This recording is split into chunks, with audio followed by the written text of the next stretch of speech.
mais uma vez, estamos aqui para o nosso culto de ensino, culto de doutrina.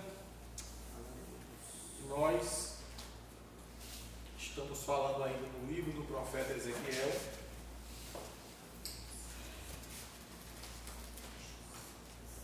E hoje nós iremos falar no capítulo 18 do livro do profeta Ezequiel.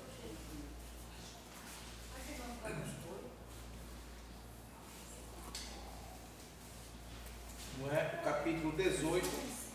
Se você está com a sua Bíblia, onde hoje nós vamos ver Deus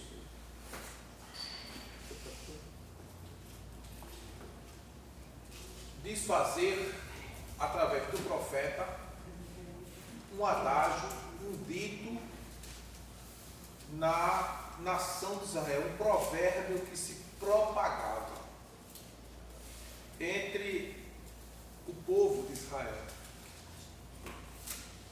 Os israelitas, como vocês bem sabem que nós estamos estudando isso já há alguns dias,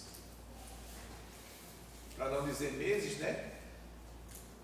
estavam sob a tutela de Nabucodonosor, estavam sob o domínio de Nabucodonosor, pelo pecado da nação.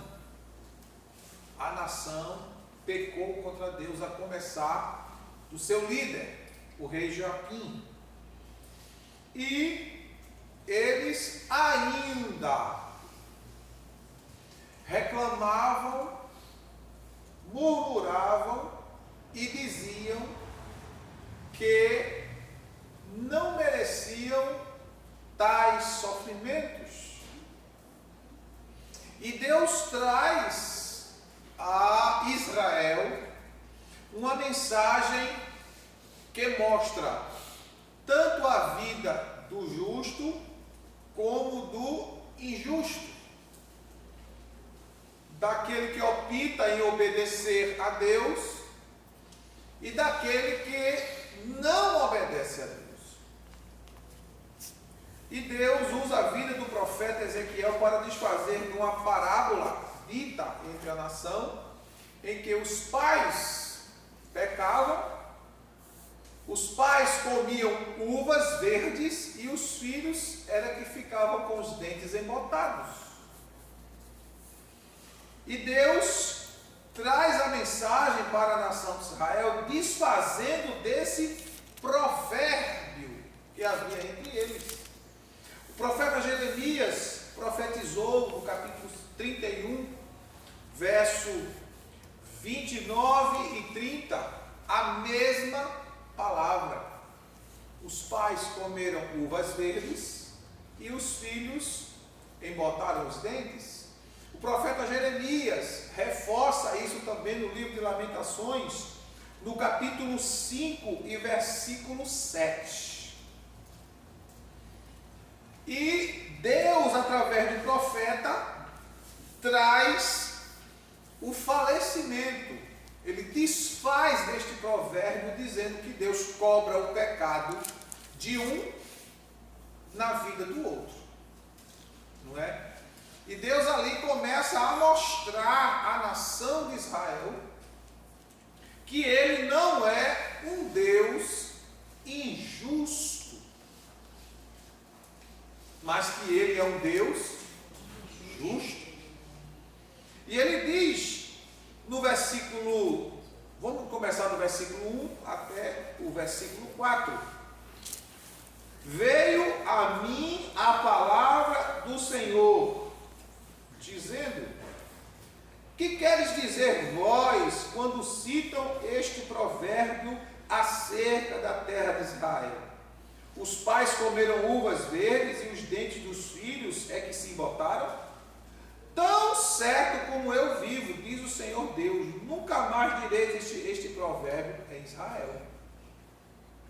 Pois todos são meus, tanto o pai como o filho são meus, e a alma que pecar, essa morrerá. Deus estava dizendo que tanto o progenitor como aquele que ele gerou, eram deles.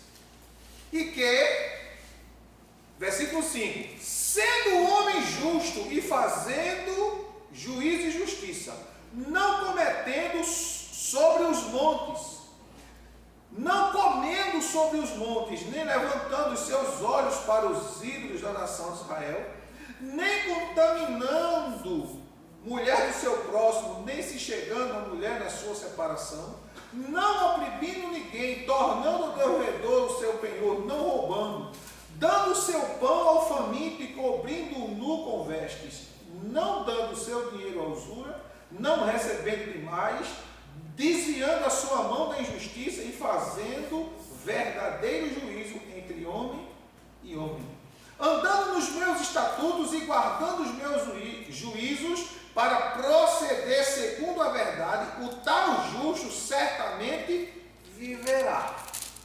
Então Deus começa a falar com a nação dizendo o quê? Este provérbio que era dito, em que o pai praticava o mal e o filho pagava pelos pecados dos pais, esse provérbio não iria mais existir na nação de Israel. Por quê, irmãos? Como Deus é um Deus justo, é um Deus santo, é um Deus íntegro, Deus não vai cobrar de quem está certo, de quem anda certo, como nós acabamos de ler. E ele traz uma referência que tanto o que faz certo como o que faz errado pertence a Deus, no sentido de soberania, no sentido de senhorio de Deus, que Ele é o Senhor do céu, da terra, do mar, de tudo que foi criado. Minha é a terra e tudo que nela há. Soberania de Deus.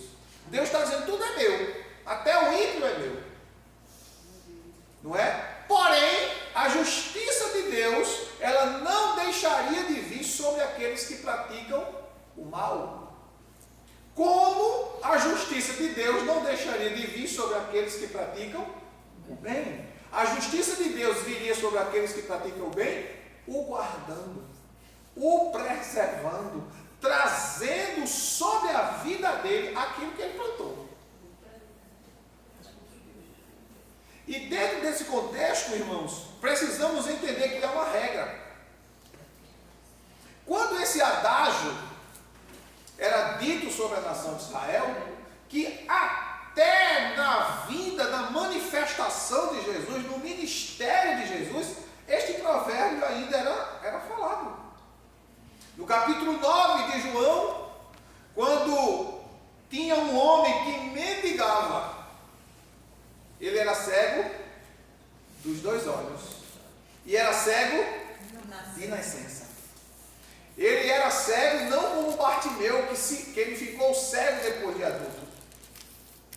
Bartimeu era cego em consequência da geografia, né, da temperatura do povo de Israel, das estradas que os romanos construíram, que eram estradas feitas de sal, com o calor do sol, o reluzir do sol no sal, trazia frequente cegueira à nação, ao povo. Tinha muita gente cega, não é?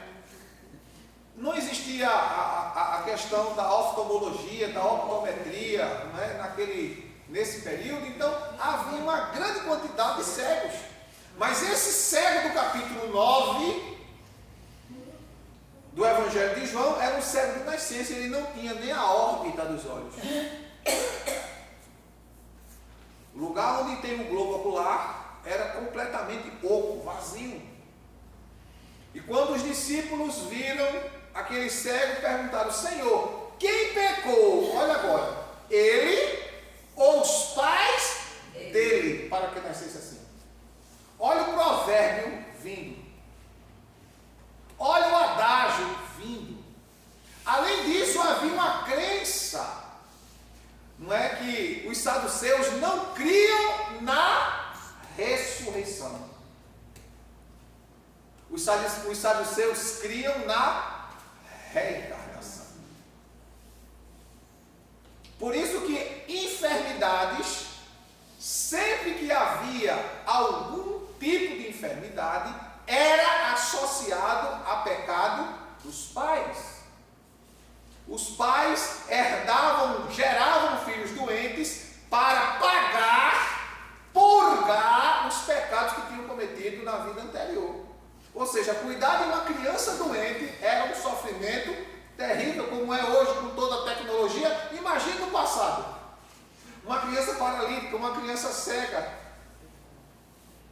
uma criança com distúrbios vários, como hoje a gente tem autismo, e tantos outros problemas de saúde que existem hoje e que naquela época existia, só que não tinha um diagnóstico definido, porque a medicina era limitada. Jesus encontra aquele cego e os discípulos automaticamente perguntam: Senhor, quem pecou, ele ou os seus pais, para que ele nascesse assim? Jesus disse: nem ele, nem os seus pais. Ele nasceu assim. Deus permitiu que ele viesse assim, para que a glória de Deus se manifestasse nele. Aleluia. Não é? E ali é narrado a história daquele homem que Jesus chama ele, faz lodo com a sua saliva, coloca nos olhos, manda ele se banhar no tanque de Siloé, ele torna, ele volta, aliás, ele começa a enxergar, porque ele nunca tinha enxergado, ele começa a enxergar, e quando ele começa a enxergar, automaticamente a notícia se espalha, ele é chamado no templo, interrogado pelos doutores da lei, e disse: tu não era cego? Você era. E tu estás vendo? Estou. Quem te curou? De Jesus. Mas aquele homem é um pecador. Se ele é pecador, eu não sei. Eu sei que eu era cego, agora eu estou bem. Glória a Deus. Não é? E mandaram chamar agora os pais dele para identificar o filho. Esse aqui é o teu filho? Se é. Mas ele nasceu cego? Nasceu. E por que ele está vendo? Como ele está vendo, eu não sei. Ele já tem 40 anos. Pergunte a ele. Por que os pais usam essa expressão 40 anos? Porque dentro da cultura de Israel, um homem, ele só está realmente formado, validado, autenticado como um homem dentro do contexto social com 40 anos. Pergunte a ele, já tem 40 anos. E o que os judeus descobriram, irmãos, há não sei quantos milênios atrás, agora, recentemente, foi que a nossa sociedade moderna descobriu. Que a adolescência vai até os 24 anos de idade. Que a juventude começa aos 25. Eu casei um adolescente. Pois é. Não é? Então, isso os judeus já sabiam desde aquela época. Vieram descobrir agora recentemente. Que coisa engraçada. Não é? Para você ver como esse povo... Atrasado. Nós somos atrasados e eles é que são evoluídos a nível de conhecimento. É tanto que dos 12 homens considerados, né, mais inteligentes do mundo, dos 12, 8 eram judeus. 8 eram judeus. Não é? E Jesus, Deus, estava através do profeta Ezequiel desfazendo essa máxima, que essa premissa que havia sobre a nação. Nós estamos aqui, nós estamos como escravos de Nabucodonosor por causa dos nossos pais, porque nós não cometemos nada, nós não fizemos nada, nós somos inocentes. Isso é culpa da liderança, isso é culpa do rei que pecou, isso é culpa dos profetas, dos sacerdotes, e nós que somos mais jovens estamos pagando pelo pecado dos nossos pais. Irmãos, a Bíblia diz a verdade, 12 e 14 de 2 Coríntios, que os pais entesouram para os filhos. É os pais que preparam a vida e facilitam a ascensão dos filhos. É o que a palavra diz. Mas sabemos que dentro desse contexto, Se não há uma possibilidade dos pais deixar alguma coisa para os filhos, por uma questão financeira, por uma questão do grupo social de onde ele surge, não ter recursos para investir, pode acontecer. Pode acontecer que um filho ou a filha não tenha um futuro promissor por causa da família de onde ele veio, não houve um investimento, não houve um cuido, não houve um acompanhamento adequado ou mais qualificado. Então, a premissa é de que essa criança que se tornará um adulto não terá as mesmas oportunidades que outras pessoas. Isso é normal, pode acontecer. Contudo, Deus estava dizendo para a nação de Israel que eles assumissem os seus erros, os seus pecados. E começaram a lançar sobre ele, sobre os pais, sobre os líderes, sobre os seus antepassados, que a consequência disso que estava acontecendo com eles era culpa deles, dos mais velhos, e não dos mais jovens. E a palavra de Deus diz que tanto a alma do pai, como a do filho, pertencia a ele. E quem pecasse, certamente morreria. Quando fala ali de morte, não está simplesmente falando de morte física, está falando de morte espiritual. E quando ele diz alma, que a gente sabe que a palavra hebraica para alma no Antigo Testamento é nefesh, não estava falando no sentido de vida, mas estava falando ali no sentido da personalidade integral daquele ser humano. Nós vemos aqui nesse povo a mesma atitude que Adão teve quando pecou. Adão, onde tu estás? Ouvi a tua voz e me escondi, porque estava nu. E quem te disse que tu estava nu, Adão? A mulher que tu me deste me deu do fruto e eu comi. Mulher, por que fizesse isso? A serpente me enganou, me deu do fruto e eu comi. Olha, passando a culpa um para o outro. E até hoje é assim. Um dos maiores problemas do pecado na vida da igreja e do crente é o orgulho. Orgulho. Toda vez que peca, diz assim: eu não consigo vencer. Sabe por que você não consegue vencer? Porque o seu orgulho é maior do que a sua vontade de obedecer.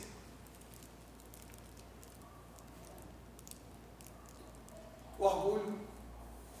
Quando Jesus traz as bem-aventuranças lá em Mateus capítulo 5, quando ele diz bem-aventurados são os humildes, os mansos, e etc. A palavra bem-aventurado é mais que todo mundo sabe, mais do que feliz. Mas o sentido mais profundo dessa palavra traduzida bem-aventurado, mais do que feliz são os humildes, mais do que feliz são os mansos, significa aquele que se dobra quando o vento sopra. Aquele que se dobra quando o vento sopra. E que vento é esse?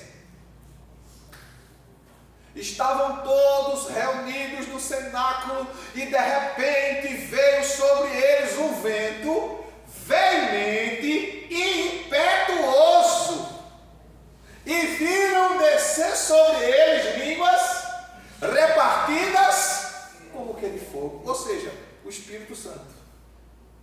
O Espírito Santo diz: se dobra, mas a pessoa não se dobra. Por isso, irmãos, tem pessoas na igreja que sofrem mais do que outras, porque não se dobra. Quanto mais você é duro, Deus mais permite o sofrimento para você. Sabe por quê, irmãos? Não é porque Deus é mau, é porque Deus te ama, que Ele faz você sofrer, para você amolecer, para você chegar lá.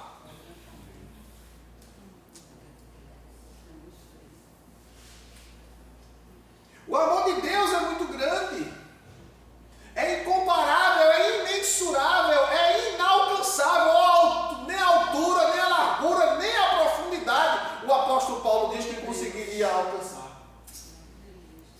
O problema é que a pessoa não se dobra, ele prefere não sentir vergonha do outro, do seu irmão, do que obedecer a Deus. Quando a Bíblia diz assim, confessai os vossos pecados uns aos outros, eu vou falar da minha vida para ninguém, eu vou falar para Jesus. Não tem gente que diz assim? Quantos não já ouviram isso? Eu tenho nada para contar para pastor, para dirigente de ciclo de oração, para líder de ministério feminino. Eu tenho nada para contar para o meu líder jovem. Eu vou contar é para Jesus. Eita, vai falando, Giovanni. Está errado contar para Jesus? Está não. Mas para que Deus edificou a igreja? Para que Deus constituiu pastores? Para que Deus constituiu evangelistas, profetas? Como diz o texto de Efésios 4, 11 e 12.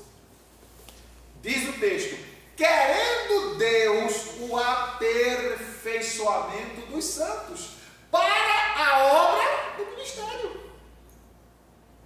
Isso só mostra que todos nós precisamos de quê? De alguém para nos orientar, para nos segurar, para nos dar um braço de apoio. Israel em conflito, Israel em guerra. E a Bíblia diz que Moisés tinha a necessidade de estar com as mãos erguidas para o céu.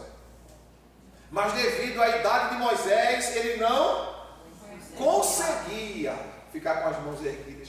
Porque enquanto Moisés estava com as mãos erguidas, o povo, a nação, o exército de Israel vencia a guerra. Quando Moisés baixava o braço, o povo começava a perder a guerra. Mas não era Moisés que estava lá embaixo com a espada na mão, mas a unção estava sobre Moisés.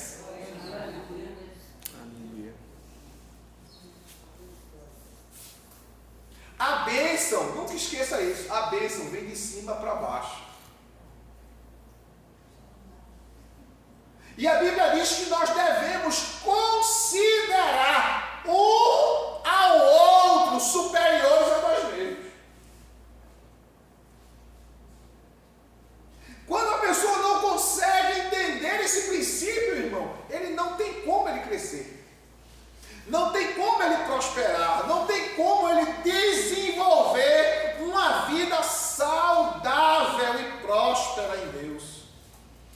Carta aos Hebreus, me veio um versículo aqui na mente, deixa eu ver se eu acerto, porque eu não estou... Cadê?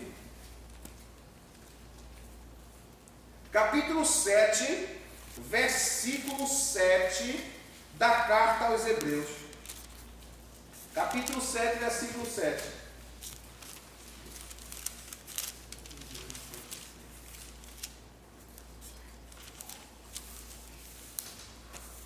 Diz a palavra de Deus: ora, sem contradição alguma, o menor é abençoado pelo maior. O menor é abençoado pelo maior. Está assim escrito? Está assim escrito aí, Marisa? Leia aí bem alto para a gente ouvir. Evidentemente, é fora de qualquer dúvida que o inferior é abençoado pelo superior. Não. A bênção vem de Deus. A gente quer a bênção, mas não quer a humilhação. A gente quer a prosperidade, mas não quer o compromisso. Ô irmãos, quantas pessoas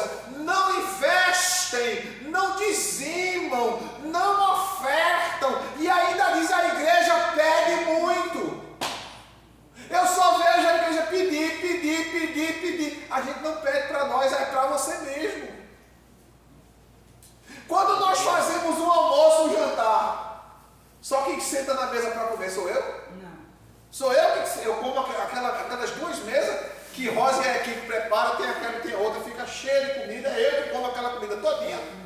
Não. Para todos. É a igreja. Somos nós. Mas está pedindo demais. A gente escuta as pessoas dizer isso. Mas não é para todos nós. Como membros do corpo, participamos da mesma mesa, do mesmo pão, do mesmo vinho. Participamos do altar. No Antigo Testamento, quando os dízimos e as ofertas eram levados ao ar livre, para todos verem. Hoje a gente dá o dízimo escondidinho, bota dentro do envelope para ninguém saber o que a gente ganha. Ou não é assim? Porque não quer divulgar para ninguém, não quer que ninguém saiba.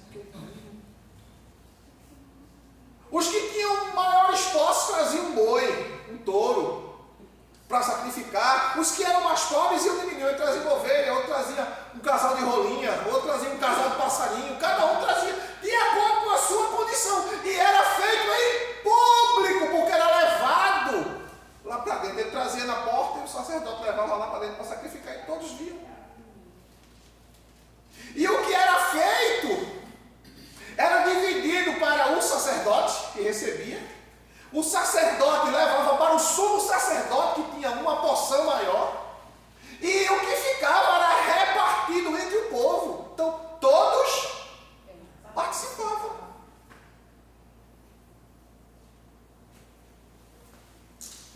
Hoje as pessoas dizem assim: eu tenho muito pouco, pastor, eu não posso dar, porque o que eu tenho é pouco.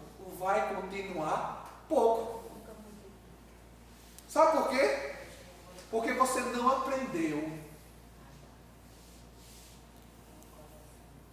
que a generosidade é a gratidão na alma por aquilo que Deus fez. Mesmo você não tendo nada, como o apóstolo Paulo diz, mas vivendo como se possuísse tudo. Porque nada trouxemos e nada levaremos. A viúva, veja, é a história de uma viúva, que a Bíblia diz a viúva pobre, que ela só tinha o quê?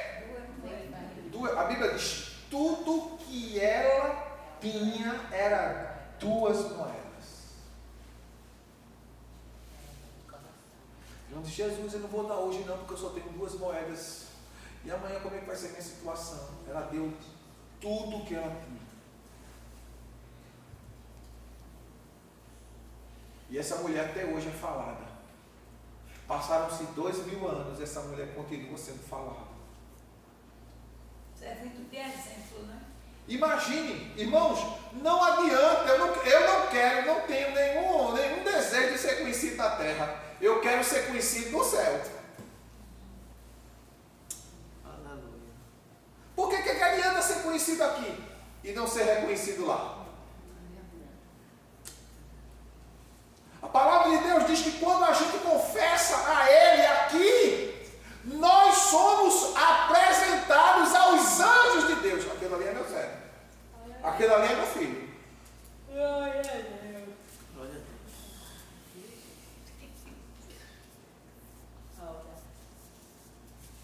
A gente precisa ter compromisso com o que a Bíblia diz. É o que está escrito. Ah, eu não li ainda, eu não posso fazer nada se você não leu.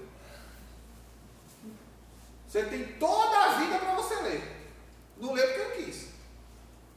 Se você tirar todo dia 1 hora para ler a Bíblia,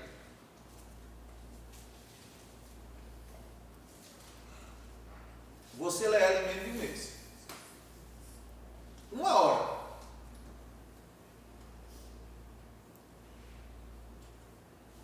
Agora, se você quiser estudar ela mesmo, aí demora mais. Detalhe por detalhe, detalhe por detalhe. É muito tempo. Então, aquele povo estava querendo se sobressair diante da adversidade que estava vindo sobre a nação. Não é? Nós não somos culpados. Não tem pessoas assim? Que as coisas estão acontecendo. Por exemplo, nós estamos vivendo em um período difícil no nosso país. Não é? Temos uma administração cleptocrata no governo federal. Temos uma cleptocracia instalada no setor jurídico do país, nas instituições federais, estaduais e municipais. Vem a ira de Deus sobre a nação do Brasil. O povo vai reclamar de quê? O povo se alegra com a mentira, com o engano. Teve ontem aquela chuva torrencial, que lá onde eu moro, ali em Cajueiro, do Rio Beberibe para cá, 2 ruas ou 3 acimas alagaram, invadiram casa e saíram na televisão. Gente, a água que cobria até os carros, invadiram as casas. A culpa é do prefeito. Não, a culpa não é do prefeito. A culpa é do governador. Foi o governador que mandou a chuva? Não. Foi o governador que mandou a água entrar dentro da casa, destruir os móveis e objetos e utensílios? Não. Quem é o culpado é a população que enche o rio de lixo. Tudo, principalmente lixo plástico. Aí bota. Teve gente que morreu, irmão. Por quê? Quer a casa limpa. Entre aspas, né? Porque quem quer a casa limpa não suja a rua.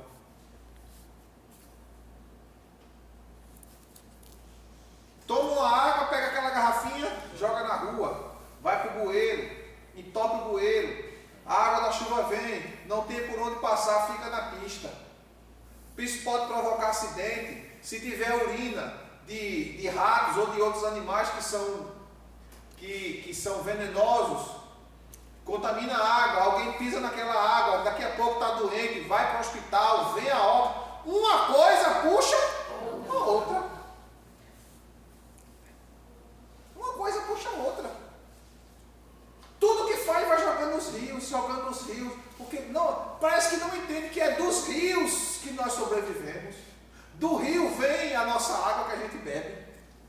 Aquela água que passa no rio Beberibe, que é suja aqui naquele momento, depois ela passa lá pelo processo de tratamento para poder vir para aqui para o cano para lavar o banheiro, para você escovar os dentes, botar no fogo para cozinhar seu arroz, seu feijão. E o pessoal joga tudo dentro do rio.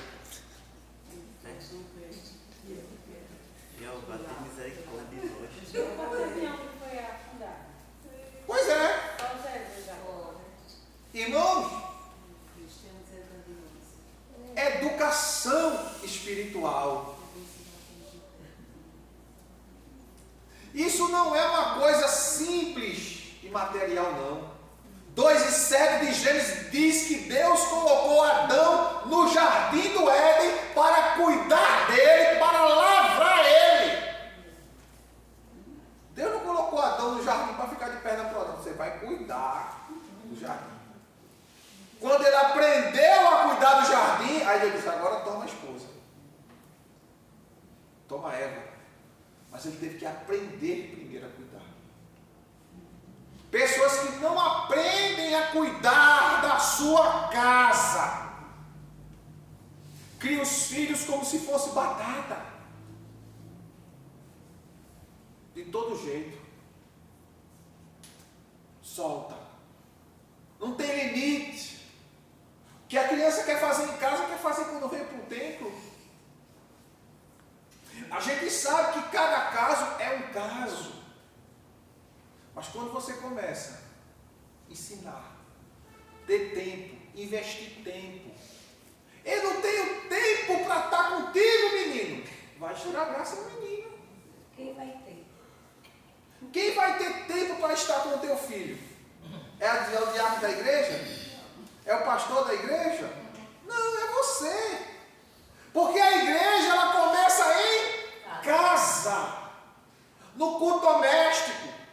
No ensino sobre Deus. no ensino sobre princípios, preparando o teu filho, a tua filha, para quando entrar na escola, estar com a mente preparada, principalmente nas escolas de hoje, onde a maioria, 95%, vamos dizer assim, dos professores, do fundamental até o superior, é de linha ideológica.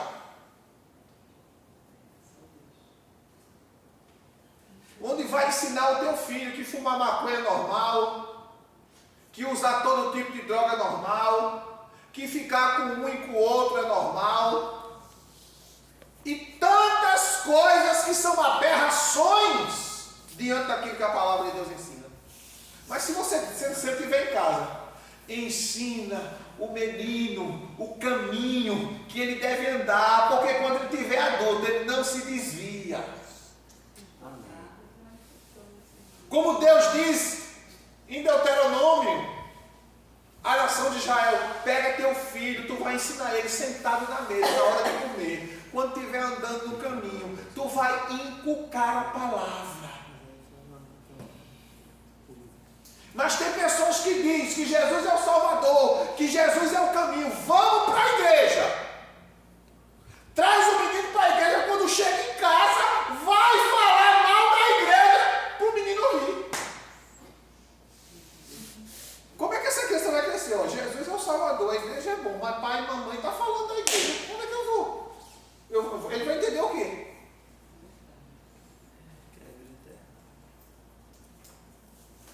Porque os que falam da igreja, parece até que eles são os perfeitos da igreja.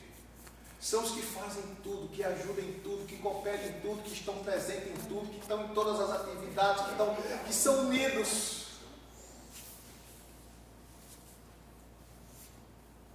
Olha a consequência aqui. Aí começaram a culpar. A culpa é dos pais, a culpa é dos líderes. Quando Deus trouxe um juízo sobre a nação, não poupou ninguém. Todos participaram da justiça divina que veio sobre o povo de Israel. E Deus repete, no capítulo 18, verso 20, ele repete novamente. 18 e 20 de Ezequiel: aquele que pecar, esse morrerá. O filho não levará a maldade do pai, nem o pai levará a maldade do filho.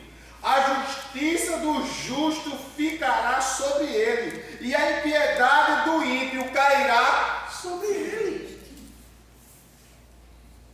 E o interessante é que os pecados, além dos sacrifícios a Moloque, olha, observa aqui no versículo 7. Não oprimindo ninguém, tornando ao devedor o seu penhor, não roubando, dando o seu pão ao faminto e cobrindo o nu com vestes.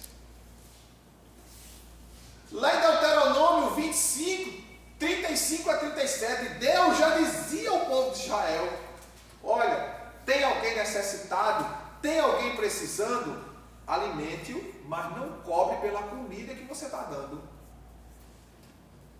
Está precisando de dinheiro, empreste o dinheiro, mas não cobre juros.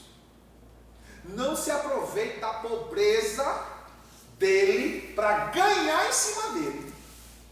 Quantas pessoas, irmãos, que às vezes chegam na porta pedindo: dê um matinho para limpar aí, quanto é que você cobra? Eu cobro tanto. Não, olha, eu só te dou um prato de comida para tu limpar. A pessoa está com fome. Está com fome. A família está em casa esperando. O cara diz assim: eu só te dou a comida para tu sair daqui de bucho cheio. Isso é injustiça, irmão.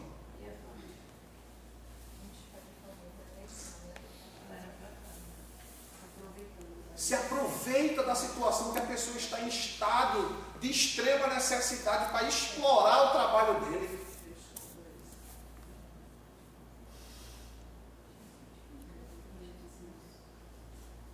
O cara está precisando. Quantas pessoas se enriqueceram, irmão? Tirando dos outros, emprestando dinheiro a juros exorbitantes.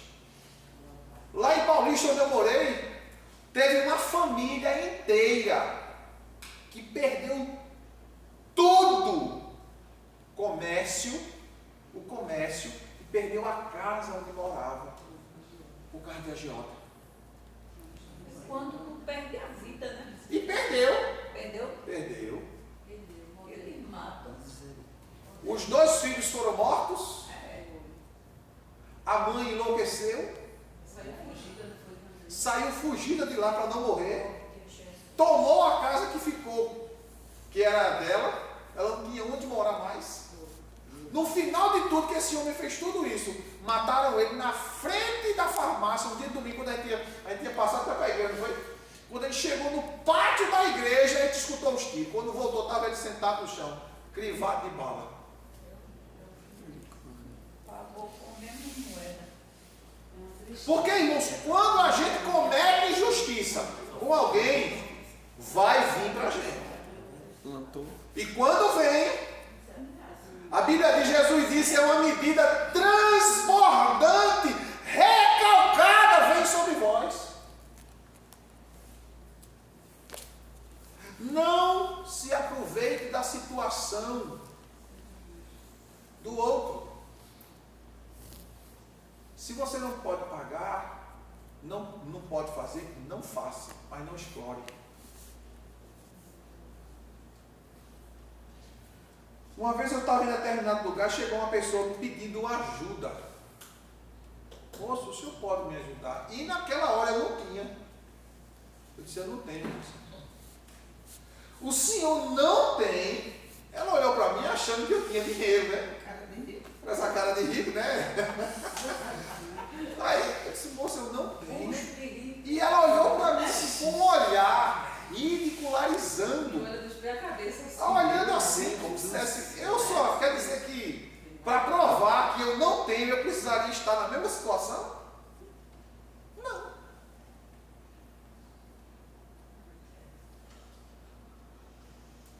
Jesus disse, se alguém quiser te tomar emprestado, não se desvie dele. Não se desvie. Então lá vem fulano, ele já vai pedir dinheiro. Peraí, deixa eu sair.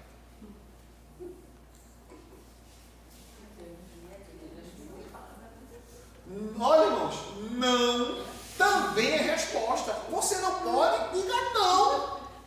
Pronto. Não precisa fugir, se esconder, mentir, não. Se a pessoa acreditar ou não, já não é problema seu, é dela. É dela. Nós precisamos deixar, abandonar aqueles pecados que a gente acha que é normal. Deus fala aqui, nesse capítulo 18, sobre as injustiças, além da adoração aos demônios, do sacrifício de crianças, da idolatria. Deus fala aqui dos pecados triviais, que não é de hoje, é desde a antiguidade, mesmo dos tempos mais antigos, a injustiça social. Pessoa que pratica esse tipo de coisa, Deus não recebe a oração dele. Deus ouve porque ele não é moco. Os meus ouvidos não estão agravados para que não possa ouvir, nem as minhas mãos estão encolhidas para que não possa salvar, mas o que faz separação entre vós e mim são os vossos pecados. Capítulo 59 de Isaías, que é a sequência do 58, onde Deus fala com o povo de Israel, falando justamente de injustiça social.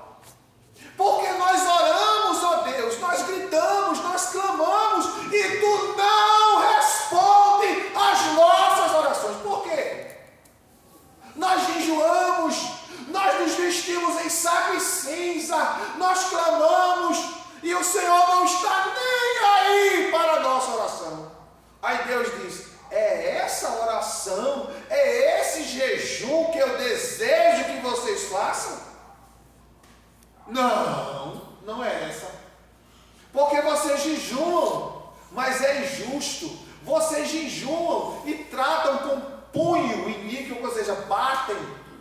maltratam, machucam.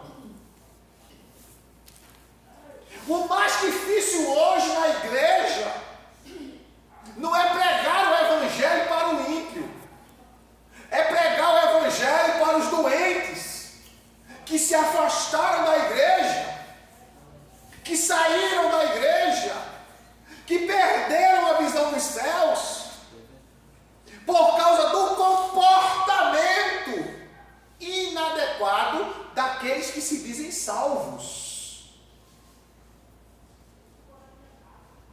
Cristãos, mas que maltratam, que machucam, que oprimem, que quando alguém erra, quando alguém falha, quer logo botar o pé no pescoço e dizimar aquela pessoa, em vez de estender a mão, levantar, trazer uma cura, uma restauração. O proverbista Salomão disse que é mais fácil conquistar uma cidade fortificada do que um irmão ofendido, magoado, ferido. Porque vem a decepção, irmãos. Existem muitas pessoas que estão morrendo na fé por conta disso. Morreram e são difíceis de ressuscitar, porque depois que morrem se entregam ao pecado, perdem a visão dos céus, declinam na fé e não permitem que seu coração seja pastoreado, seja tratado. O proverbista ainda diz em 4:23 de Provérbios: de tudo que se tem de guardar, guarda o teu coração, porque dele procede a saída da vida. Guardar o coração é não permitir-se aquilo que a gente pregou domingo aqui, não deixar ninguém apagar a tua luz, botar a mão no teu interruptor, cortar a energia que te traz luz, porque são coisas que vão minando, vão minando, vão minando. E tem pessoas que estão doentes e não conseguem identificar que estão doentes, que estão precisando de ajuda. Como elas não conseguem identificar que estão doentes e precisando de ajuda, ela sempre vai acusar o outro. Que fulano fez isso, que Beltrano fez isso. Não consegue mais enxergar o certo. Começa a ver as coisas de forma turva, distorcida. É como eu pegar esse óculos e trocar com o Miguel. Miguel não vai enxergar com os meus óculos, como eu não vou enxergar com os óculos de Miguel, porque o meu grau é diferente do dele. E quando se trata, irmãos, da palavra de Deus, os nossos óculos têm que ser iguais. Podemos divergir teologicamente nos segmentos doutrinários. Um é arminianista, outro é calvinista, outro é pelagianista, não é? Pode ter essas vertentes, mas o alvo é Cristo. O alvo é se santificar, o alvo é se unir, o alvo é amar, o alvo é acolher, o alvo é abraçar, o alvo é perdoar, é chegar nos céus. Quando não se consegue enxergar isso, fica se querendo ver chifre em cavalo, pelo em ovo,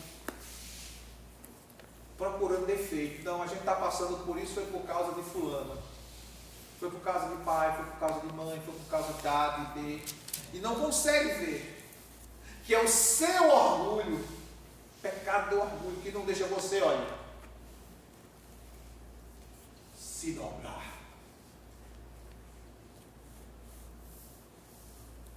Se dobre,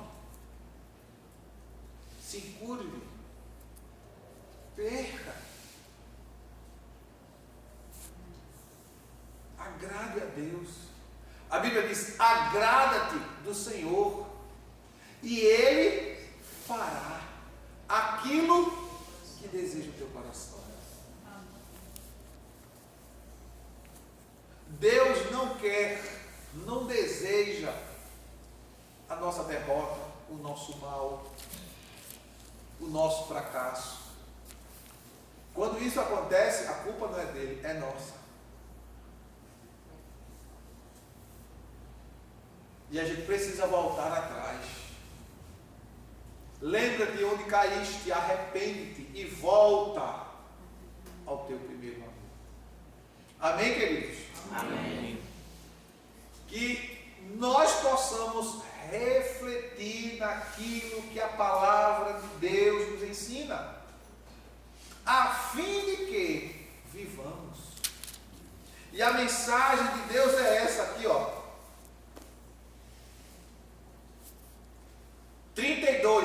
18 e 32 de Ezequiel.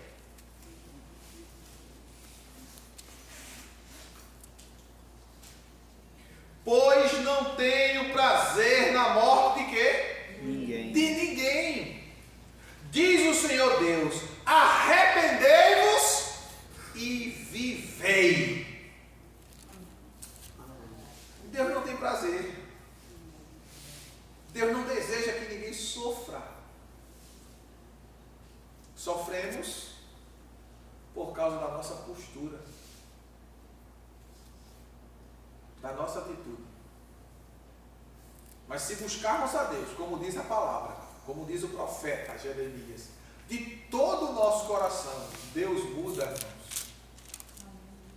Deus cria meios. Olha, o vento. Olha, o vento sopra. O vento do Espírito sopra. Abre mar, abre Rio Jordão, abre os céus, desce dos céus. Aleluia, Jesus. E traz renovo, refrigério para a minha, para a tua e para a nossa alma. Amém. Amém? Amém. Que Deus em Cristo Jesus, o Senhor, o Salvador, continue nos abençoando e nos ajudando hoje e sempre. Amém, queridos?